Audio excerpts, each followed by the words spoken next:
Buenas noches, queridos hermanos y hermanas. Para mí es un gusto volver a encontrarnos en esta noche de gran asamblea, poder compartir juntos estas noches de enseñanza. Si alguien bueno, antes de empezar, me presento. Mi nombre es la hermana Ana Carolina Cadena López. Por privilegio y gracia del Señor, siempre lo diré, yo nací dentro de la comunidad pentecostés. Estoy ahora sirviéndole al Señor, valga la redundancia, como servidora del grupo de oración Jesús Purificador y también como servidora de la pastoral de adolescentes Cristo Rey. En esta noche vamos a continuar, la continuación del tema que inició nuestra hermana Carolina, que fue la introducción. ¿Alguien me puede recordar cuál era el tema principal que vamos a iniciar este seminario? Jesucristo nuestro Salvador. Y iniciación a la Cristología. Muchas gracias, creo que fue mi hermano Ramoncito. Muchas gracias, mi hermano Ramoncito. Así es, el tema que iniciamos fue Jesucristo, nuestro Salvador, iniciación a la Cristología. En la continuación del tema, voy a compartir pantalla porque lo que vamos a aprender juntos en esta noche, les voy a pedir que pongamos mucha atención. Vamos a continuar con estos temas. Y hoy vamos a hablar sobre la llamada cuestión histórica y pretendida entre el Jesús de la historia y el Cristo de la fe. Recordarles que esto es continuación de la introducción. Vamos a hablar ahora sobre el Jesús de la historia y el Jesús de la fe. Para esto vamos a iniciar con la búsqueda del Jesús de la historia con un método exclusivamente racional. ¿Sí? ¿Qué significa esto? ¿Qué pasa con la sociedad actual? ¿Y qué pasa con nosotros? Porque no nos descartamos de esto nosotros. Empieza a existir desde la razón un planteamiento para tener acceso a Jesús. Es decir, quererlo conocer a Él como persona, como un Jesús histórico que existió. Queremos saber los datos, si existió, cuando nació, cuando murió, en fin, datos que nos demuestren que Jesús vino aquí a la tierra y existió y que nos comprueben que Él existió.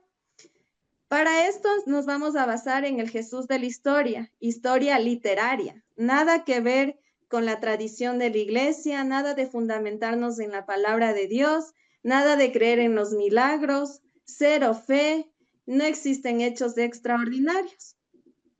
Es lo que vivimos hoy en día. Yo tengo que verificar que fue un Jesús que existió, un Jesús que está en la historia, pero yo no creo que haya los milagros, no creo en lo que se fundamenta la Iglesia Católica, no creo en la tradición de la Iglesia, que es los escritos de los apóstoles, no tengo presente la fe. No nos hace algo parecido a nosotros, esperemos que al estar en el camino espiritual, no. Que nosotros no estemos en esa búsqueda del Jesús de la historia a través de mi razón, de que yo tengo que comprobar. Por eso es este tema muy importante, porque tenemos que conocer realmente quién fue Jesús. Espero que no esté en mi raciocinio el planteamiento de empezar a buscar quién fue Jesús y querer verificarlo fuera de la fe y querer comprobar muchas cosas que, o sea, dentro de mi entendimiento, querer comprobar lo que es real. Tengamos cuidado, porque si nos dejamos llevar por nuestra razón, empiezo a cuestionar, ¿los milagros son reales o no son reales? ¿Cómo un hombre pudo hacer hechos extraordinarios? Y eso nos lleva a tener cero fe. Y ahí tenemos los famosos ateos que se cuestionan todo. Ahí tenemos tantas corrientes que hoy en día dicen, yo sigo a Dios a mi manera y no tengo que unirme a una religión, a hacer un caminar espiritual. Yo sigo a Dios a mi manera. Entonces, cuidado de estar buscando a Jesús de acuerdo a un método exclusivamente racional. Dentro de esta crítica historia empiezan y existen ramas filosóficas. ¿Cuáles ramas empiezan a existir? Empecemos con la rama del marco de la Ilustración. ¿Sí? Este aparece desde finales del siglo XVIII. ¿Qué busca esta rama filosófica? Busca reconstruir la vida de Jesús a través de una metodología histórica, lo que les decía antes, cuándo nació, cuándo murió, pero tiene que tener una explicación racional. Esto solo lo admite como verdadero si tiene una explicación racional. Es decir, que tiene que comprobarse que es real. Es decir, que tiene que haber una acta de nacimiento de Jesús para decir que él existió, una acta de defunción, hablando con términos actuales, para decir que Jesús existió. Esta metodología histórica racional, mientras no se compruebe, nunca va a ser real y para ellos no tiene validez. Los evangelios no gozan de ninguna fiabilidad dentro de las Sagradas Escrituras. Y también para ellos es importante el uso de fuentes externas. ¿Sí? Ellos fueron en búsqueda de fuentes externas que no tienen que ver con las Sagradas Escrituras para decir que Jesús existió como un Jesús histórico, vivió, fue un ser humano como nosotros, pero no tenía nada de extraordinario, un ser común y corriente como tú y yo. Esperemos que no se parezca a ninguno de nuestros pensamientos por ahí sobre Jesús. Y aparece otra rama que se llama el protestantismo liberal. Esta rama nos invita a ver a Jesús como un Jesús de la historia, como un hombre perfecto, pero solo un hombre. ¿Qué quiere decir? Que al ser un hombre perfecto, él supo perdonar y también enseñó a perdonar, pero hasta ahí. Supo dar amor a su prójimo, pero como un hombre común y corriente, no como Dios. Recordemos que la razón lo quiere hacer ver a Jesús como un ser humano que hizo cosas buenas, mas no como un Dios.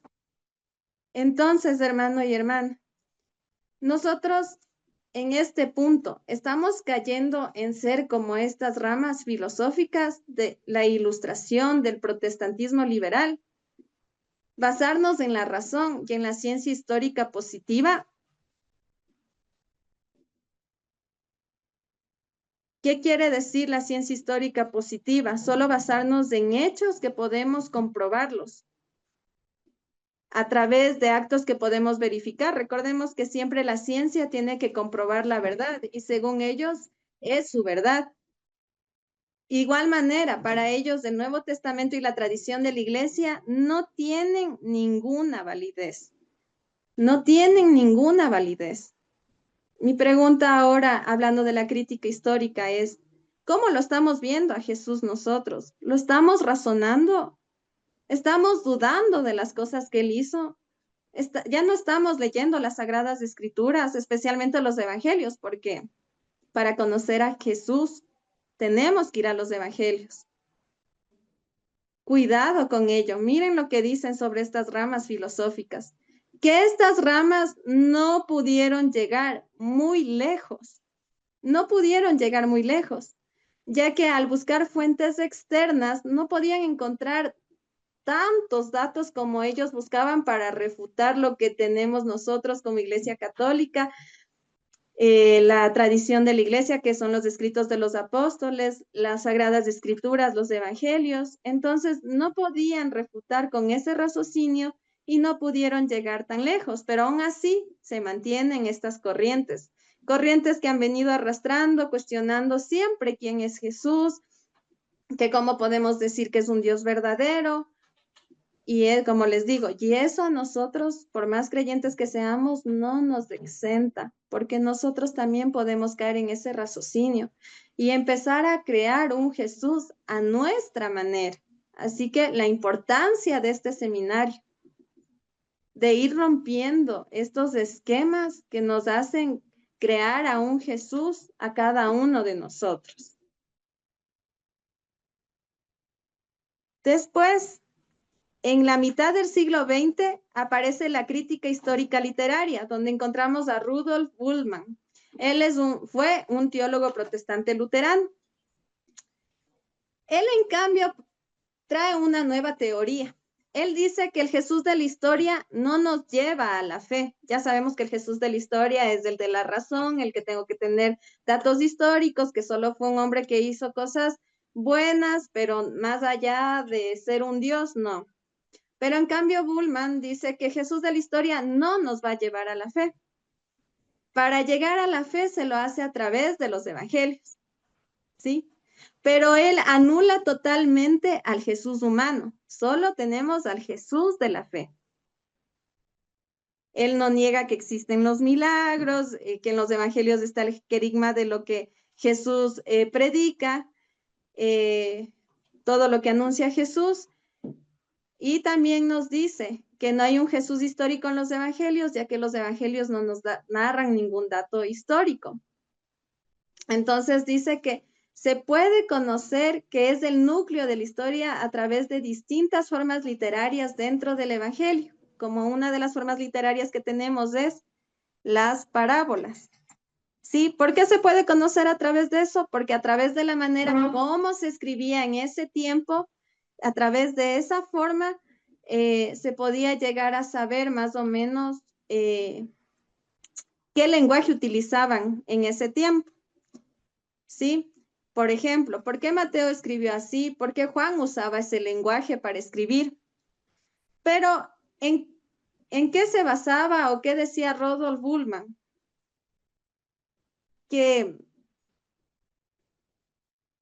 cada uno podía creer en Jesús y eso es lo que bastaba, pero no en la creencia que tenemos nosotros como católicos, por ejemplo, una sola fe, una sola comunión, un solo bautismo, por eso nuestra iglesia es una, ¿verdad?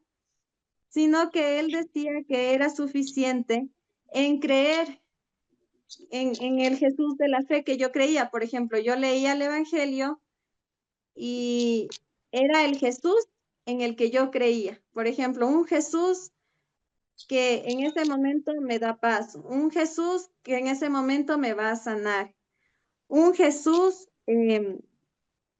que es mi maestro, un Jesús que me consuela, o sea, bastaba y sobraba eso. Lo que bastaba era la fe y la manera en cómo tú entendías la palabra. ¿Sí? Pero al igual, tampoco hubo buenos resultados con Bultmann, porque volvemos a separar. Aquí comienza y quiero que entiendan. Volvemos a separar al Jesús histórico del Jesús, del Cristo de la teología. Entonces, si yo solo me creo un Jesús por la razón, no está bien. Y si yo solo me creo un Jesús por la fe, tampoco está bien porque lo estoy separando a Jesús. Y yo no puedo separarlo a Jesús porque es un solo hombre con dos naturalezas. Y eso jamás podemos cambiar. Entonces, los resultados de las bases de Bultmann también fueron desoladores, porque también no podemos decir, trataron de seguir descubriendo al Jesús histórico y no encontraron nada, ¿sí? Igual a través de la fe quisieron traerlo al Jesús histórico, ¿sí? Conocer con certeza crítica casi nada de la vida de Jesús.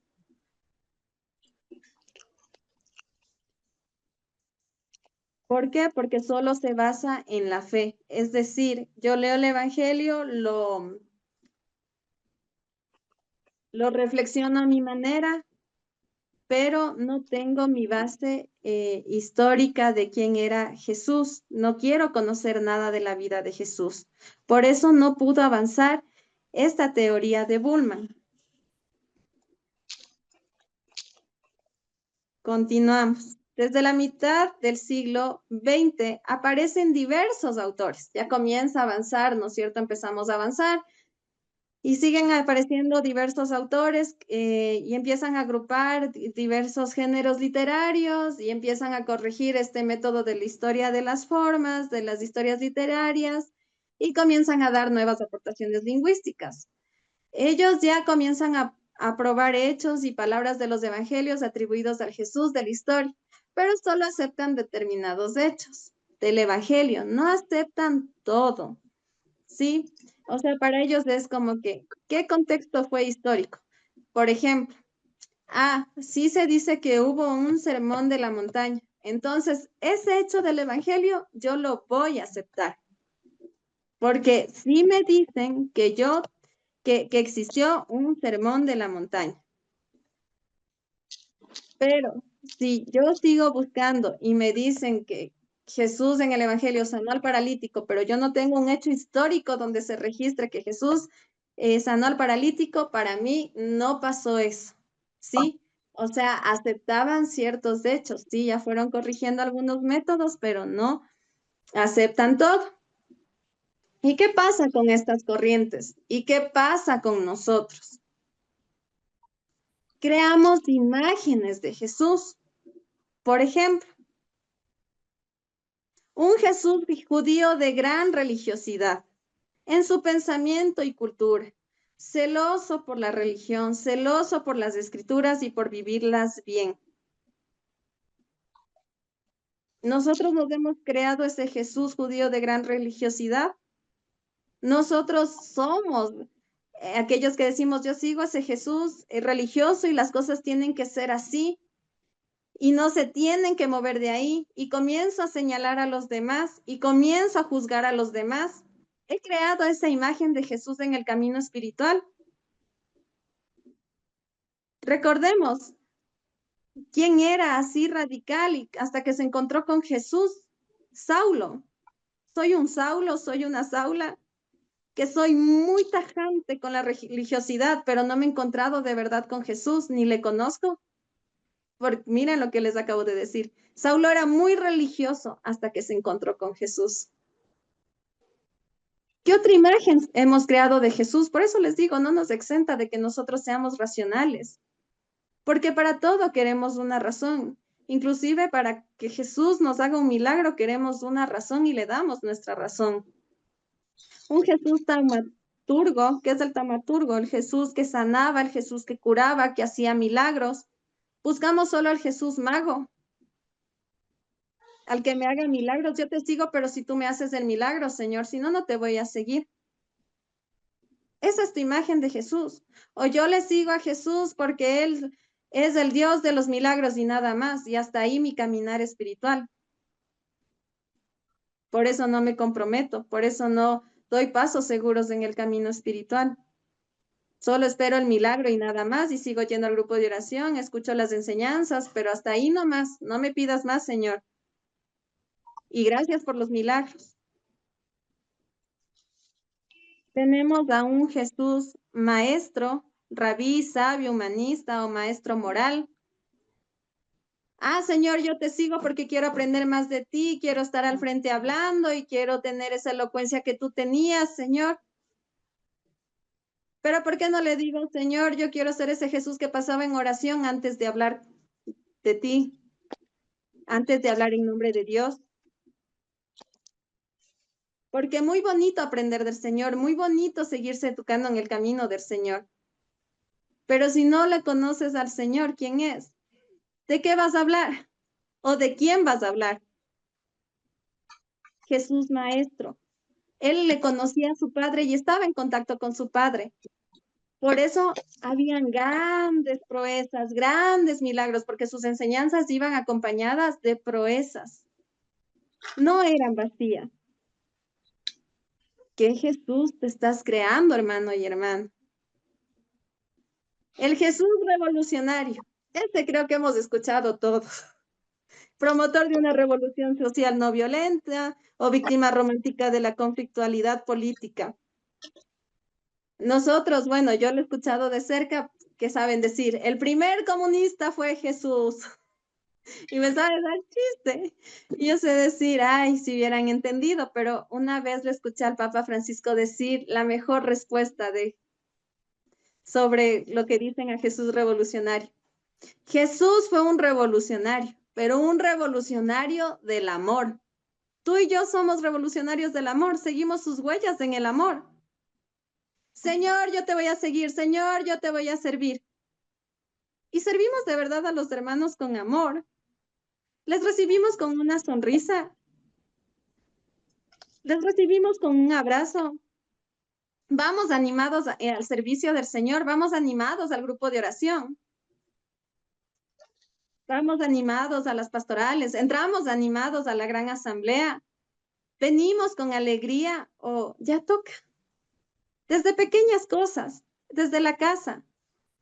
Doy amor a mi familia, doy amor en el trabajo, en los estudios. Jesús a donde iba dejaba huellas de amor.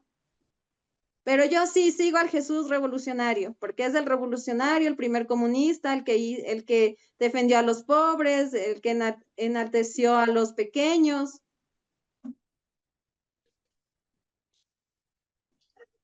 Jesús fue el revolucionario del amor y algunos santos lo entendieron muy bien. Por ejemplo, San Juan Bosco, la Santa Madre Teresa de Calcuta, el Santo Padre Juan Pablo II. Ahí tenemos santos. Y nosotros, ¿qué Jesús estamos creando en nuestras vidas? Y el Jesús escatológico, que es el que habla de cosas que van a suceder. Señor, yo te sigo, pero por el Espíritu Santo dame estos dones y carismas para yo tener el don de profecía, el don de lenguas. No, no digo que esté mal, no. Está bien pedir. Pero ¿qué quieres hacer con ese don?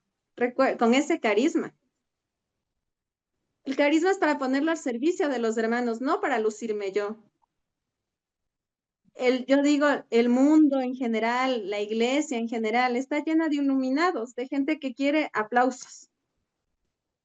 El carisma que nos da el Señor no es para nosotros. Ah, mírenme, yo tengo este carisma. Es para ponerlo al servicio de los hermanos y tener un correcto discernimiento de lo que el Señor nos da. Jesús nunca estaba, mírenme, soy yo, hablo a través del Padre. No, Jesús vino a hacer lo que tenía que hacer. Y jamás miró sobre el hombro a los demás, jamás se creyó el más grande de todos. Siempre hablaba de ser el más pequeño. Pero nosotros queremos un Jesús de la razón, un Jesús, y ahí lo sacamos de las escrituras.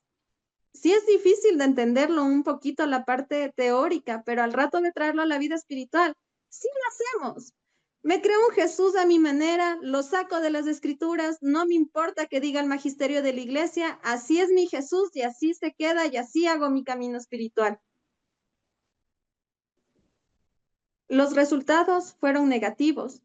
Las corrientes filosóficas no han llegado lejos. Lo que hacen es ir cambiando de nombre porque quieren conseguir acabar con el nombre de Jesús a través de la razón. Y estamos en el 2026 y hasta ahora no lo han logrado. ¿Y qué Jesús estás creando a través de tu razón? ¿Uno histórico que tengo que ver datos reales o uno de fe a mi manera? A lo que yo creo que me está diciendo la palabra de Dios.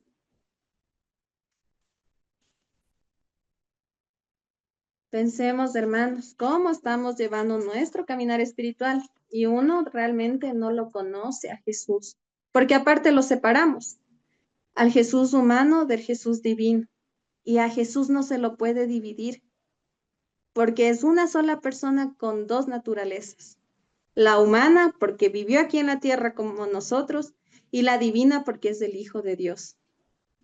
Así que si pensamos que nosotros no somos racionales o buscamos un Jesús de la historia, nos acabamos de dar cuenta que sí.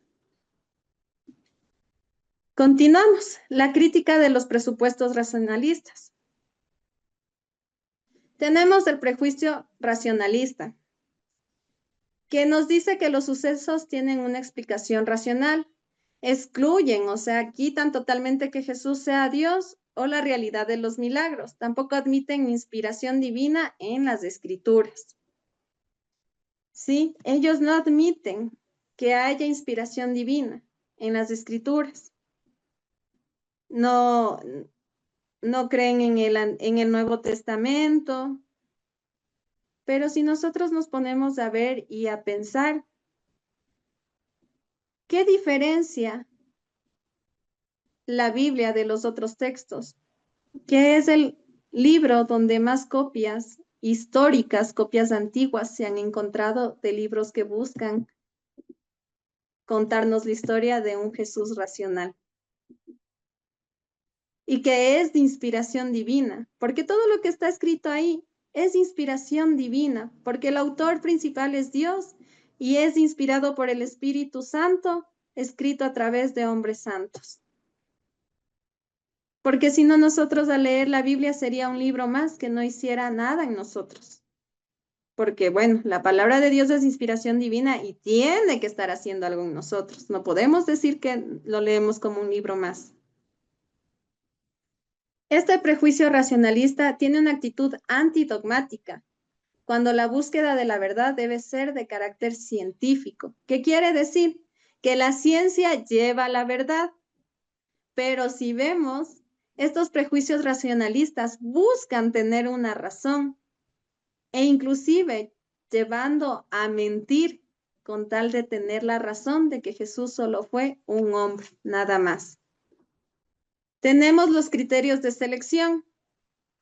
Dice que la historia y los hechos de los evangelios son subjetivos. Subjetivos, que cada evangelista piensa de acuerdo a su conocimiento y experiencia. ¿Qué quiere decir? Que los evangelios fueron escritos de acuerdo a la vivencia de cada evangelista. Mateo lo vivió de una forma y escribió. Juan lo vivió de otra forma y lo escribió. Marcos lo escribió de otra forma y Lucas de otra forma. ¿Sí? Entonces se basa en su experiencia. Entonces no tenemos todo el contexto real o claro dentro de los evangelios. Y por esa razón tenemos distintas imágenes de Jesús que ya las vimos. Según este planteamiento, la fe y la historia son caminos separados. ¿Qué quiere decir lo que les acabé de decir? Dividen a Jesús. Lo transmitido en los evangelios no nos transmiten la verdad. Lo que les dije antes, a Jesús no lo podemos dividir para nada. ¿Qué quiere decir que lo transmitido en los evangelios no transmite la realidad? Que el fundamento subjetivo, la fe, no es un apoyo histórico real. Lo que pienso que es Cristo para mí es lo que es realmente. Las imágenes que nos creamos de Jesús, es decir, leo el evangelio, lo que a mí me parezca que Cristo es para mí, lo que Cristo dice para mí, es eso y nada más. Cuidado con ello, de crearnos nosotros nuestras imágenes de Jesús. Y el magisterio de la iglesia, con toda la razón, rechaza esta distinción, porque la actitud de los primeros cristianos fue conservar fielmente el recuerdo de las palabras y obras de Jesús. Y ahí viene la tradición de los apóstoles. Ellos vivieron con Jesús por 3 años, lo acompañaron. Y yo digo, no solo han de haber sido Mateo y Juan, han de haber habido más escritos para ir formando todo lo de la tradición de la iglesia. Dentro de la tradición de la iglesia tenemos lo que es la liturgia.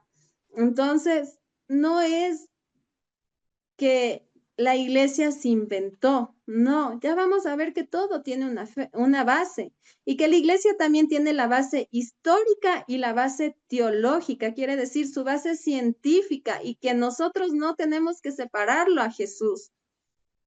Por eso bien dicen que hay que prepararse en el camino del Señor, no para volverme una persona que lo sabe todo, un gran sabio que habla del Señor sin conocerlo, sino para que no tambalee mi fe en el camino y para conocerlo y vivirlo a Jesús de verdad. Porque nadie ama lo que no conoce. Y llegamos al método teológico, que es el punto de partida de este seminario, punto de partida y fuente de la cristología. Pero ¿por qué es importante conocer la razón? Porque como les dije, por más que seamos creyentes, nos quedamos en la razón y buscando un Jesús histórico.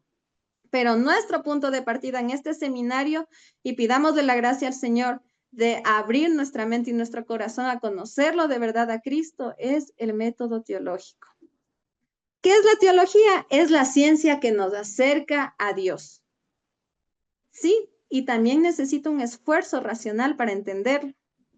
Sí, porque da razón de nuestra fe, porque nuestra fe tiene que ser pensada.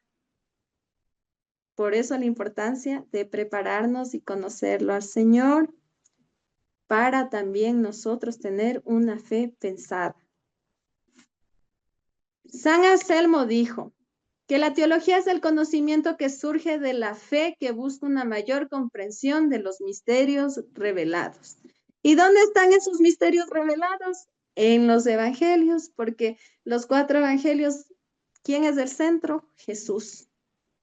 ¿Y nosotros a quién vamos a conocer en este seminario? A Jesús. A Jesús Cristo, por eso tenemos cristología. El punto de partida de la cristología es la fe.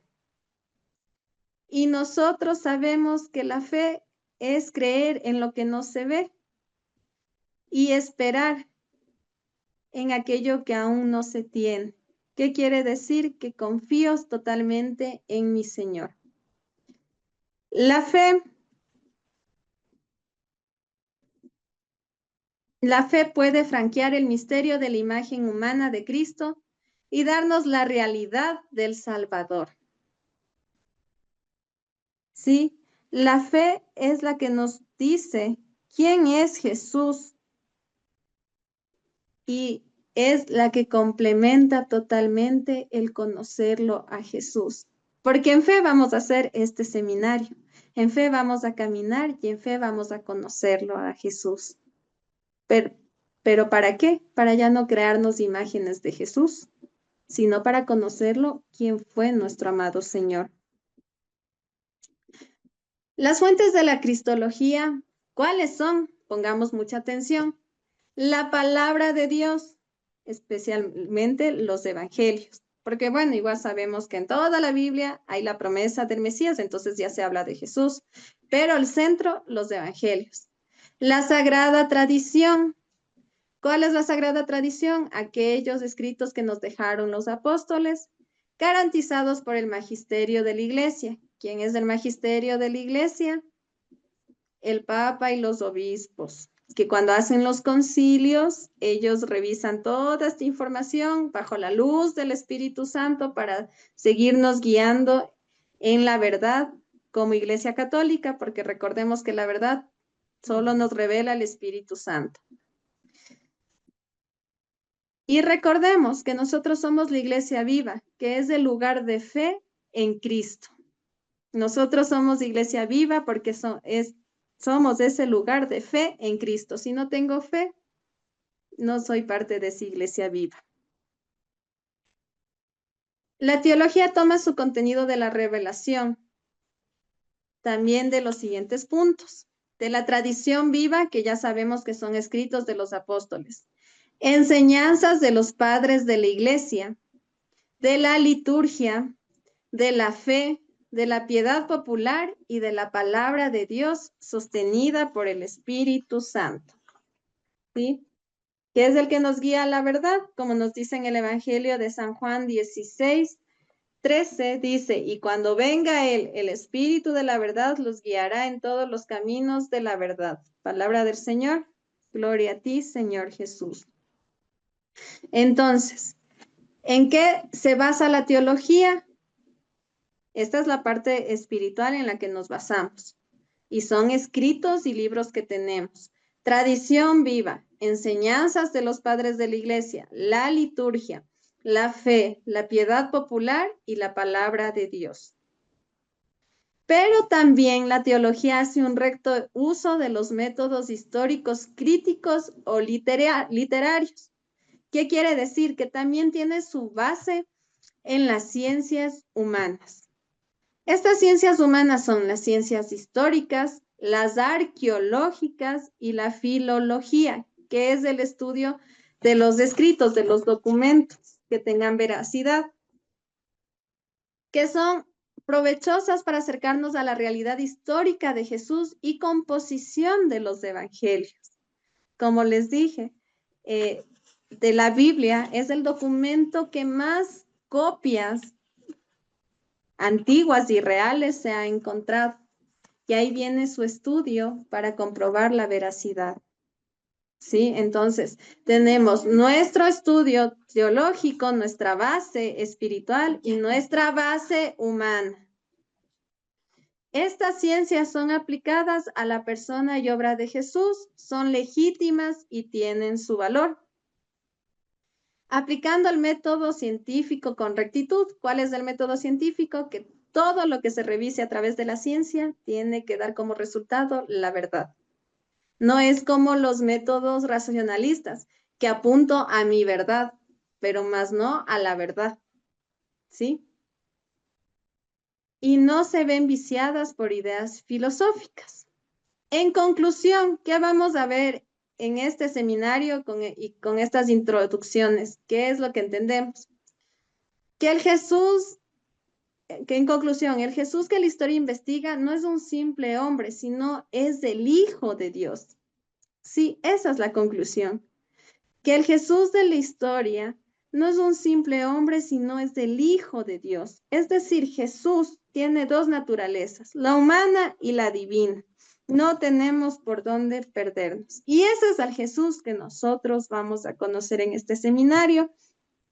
No nos perdamos los siguientes miércoles después de Pentecostés. En este Pentecostés pidámosle la gracia al Espíritu Santo de abrir nuestra mente y nuestro corazón para conocerlo realmente, a quién es Jesucristo. Es necesario conocerlo para seguirlo, para imitarlo a Él. Así que les invito a que nos abramos a la gracia del aprendizaje de los siguientes temas. Y no digamos, uy, esta introducción está muy teológica, ¿cómo estarán los otros temas? No, no, no. Yo también dije cuando vi las hojas, uy, no, no quiero, pero le doy gracias al Señor porque siempre utiliza instrumentos y comienza a enseñarnos y hablarnos a nosotros. Y como les dije, y siempre nos trae lo espiritual. ¿Qué Jesús has creado en tu vida? Desde la razón, desde un Jesús de la fe a tu manera, a tu beneficio, o realmente estás ahora abierto a conocerlo a Cristo, pero al Cristo que fue hombre y al Cristo que es Dios. Yo le alabo y le bendigo al Señor por esta enseñanza, porque si una la quiere preparar humanamente, se queda en la razón. Por eso fue mi reacción. Uy, no, ¿qué es esto? Yo no entiendo. Yo dije, o sea, yo lo dije. Esto es teología, yo no entiendo esto. Es más, ha sido filosofía y teología. Y de ahí me abría la gracia y mientras el Señor me explicaba, me di cuenta que yo también en el camino del Señor he creado un Jesús a mi manera, una imagen de Jesús. Unas imágenes de Jesús, puedo decir. Y esa imagen que yo creé de Jesús, la primera imagen que yo creé de Jesús, es de un Jesús de gran religiosidad, judío de gran religiosidad.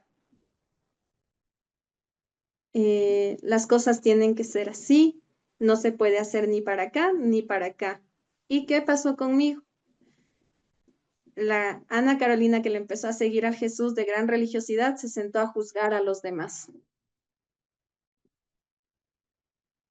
Se sentó a juzgar a los demás y sin tener pelos en la lengua, ¿no? Y el Señor en su inmenso amor y dulzura me ha enseñado que eso no es correcto. Que yo debo mirarme a mí, empezar a cambiar yo, dejarme amar por el Señor, dejarme amar mucho por Él. Y si yo me dejo amar por Él, Ya no voy a ser una Ana Carolina que se hace un Jesús religioso y que ella pone las normas, sino que va a amar a los demás y desde la misericordia del Señor. También me creé un Jesús tamaturgo, un curandero, un mago, un exorcista, de que Él hace los grandes milagros, y sí los hace, de eso sí, no tengo dudas, pero un Jesús que tiene que cumplir los milagros a mis caprichos, a lo que yo quiero. Y de hecho, yo en mi vida espiritual he creado más un Jesús desde la fe, olvidándome del Jesús humano. ¿Por qué? Porque cuando vivo las circunstancias difíciles de mi vida, comienzo, Jesús, ayúdame, Jesús, libérame, Jesús. Pero ¿por qué no empezar a decirlo, Jesús? Tú también lloraste, llora conmigo. Jesús, tú también estuviste solo, acompáñame en mi soledad. Jesús, tú también te quedaste sin tus amigos. Ayúdame en este momento y sé tú mi amigo. Pero yo solo me quedé en un Jesús de la fe. Y el Señor con esta enseñanza me invita a que renueve mi fe y a conocerlo a Él de verdad. Porque como digo, nadie ama lo que no conoce y yo quiero conocerlo de verdad a Jesús. Yo he Ay, aprendido en este tiempo a que ya no hay que juzgar. y eso me dejó poniendo la Por mano. favor, podemos apagar el micrófono. Gracias. He aprendido este tiempo que no debo juzgar a nadie en mi vida. El Señor me ha enseñado, como se dice, a la fuerza, a ser muy prudente, muy, muy prudente. Me ha acercado a hacer una muy buena confesión, la verdad. Y en este tiempo le he estado conociendo a Jesús de amor, al Jesús humano y al Jesús de la fe. Y al conocer al Jesús humano, entender tantas cosas de la palabra de Dios, porque los seres humanos que el Señor ha escogido siempre han vivido procesos para siempre reconocer la grandeza del Señor. Pero en este caso, lo más hermoso es saber que Jesús fue humano y que es Dios y que me ama tal y como soy. Y que a pesar de yo haber sido mucha razón en el camino espiritual, hoy me invita a conocerlo desde la fe, no desde mi fe que yo creé, sino desde la fe que viene del Espíritu Santo. Así que, queridos hermanos y hermanas, abrámonos a la gracia de romper esas imágenes que nosotros hemos creado de Jesús desde la razón y vivamos este seminario para realmente conocer a Jesús, quién es, quién fue y quién sigue siendo hasta el día de hoy. Y si así, tambaleando con la razón, el Señor ha hecho tantas proezas en nuestras vidas, qué mejor al conocerlo más profundamente, enamorarnos más de Él y dejarnos amar por Él. No estamos solos, no estoy sola en este camino espiritual, Él camina conmigo. Y le doy gracias a Él por hacerme entender en este tiempo, porque como les digo, no es que solo lo leí, lo hago, sino que lo estoy viviendo actualmente en mi vida. Y ya no busco a un Jesús de la historia, ahora busco un Jesús de la teología, que quiero conocerlo y amarlo, no solo desde el aprendizaje, sino desde la vivencia. Y que esto sea para la gloria de Dios.